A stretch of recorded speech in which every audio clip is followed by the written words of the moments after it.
Hello, fellow readers and booktubers. It's Poetry Thursday.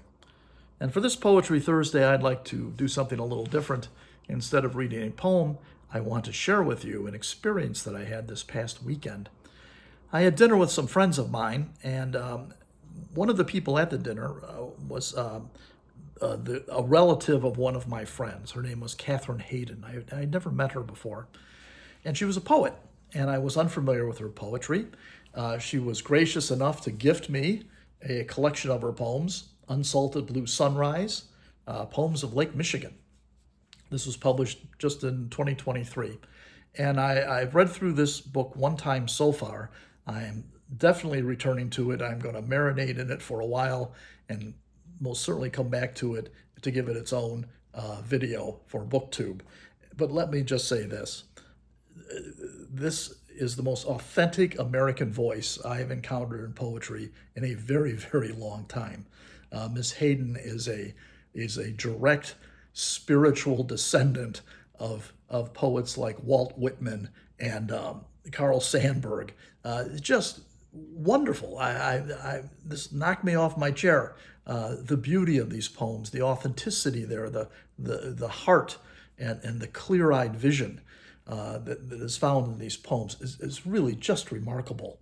And Ms. Haydon she's written other books. One other book of poetry, which is called What Do Birds Say to the Moon, which sounds equally wonderful. I would like to see that book too. But her other books are nonfiction books. They deal with creativity and how to develop your creative talents.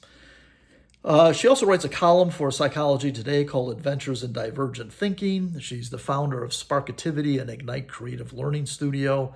She gives little seminars in creative writing. She's written for academic journals, and just a fascinating person. But I really want to emphasize the poetry here was just remarkable. And while we were at that same meal, we were joined by a young lady named Hannah. I apologize, I don't recall her last name. She had been one of Kathryn Haydon's students when Hannah was only in, I think, just in grade school. But Hannah came to our meal with an exciting announcement of her own. She found a publisher for her own collection of poems, and I'm sure they're just as wonderful as Kathryn's poems. But here's the deal. Sitting at dinner with friends at a dinner table with two poets, and which meant the entire tone of the conversation was very humane. It was honest. I love to use that word, authentic. We talked a lot about haiku and other literary poetic forms and all this. A lot of humor. I don't want to make this sound like it was a dire conversation, but it was just the kind of conversation that I needed personally. Because I think, like many of you, there are great concerns today in our country. I just find the atmosphere in the United States today to be very dark and oppressive. We have a regime that seems to rule based on the theory of might makes right, that seems to take great joy in cruelty and heartlessness. We're being led by a man who, at best, is a malignant narcissist.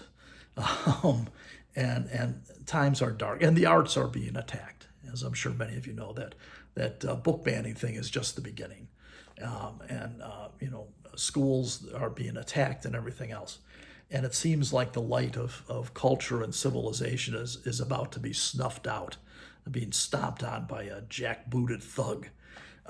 But when having this dinner a couple of nights ago, sitting there with a couple of poets and with my friends, it just gave me some real genuine hope that light of humanness, that light of humanity, that light of humanism has not been completely snuffed out yet. It's still burning, might be a little faint, but I think it's going to continue to burn.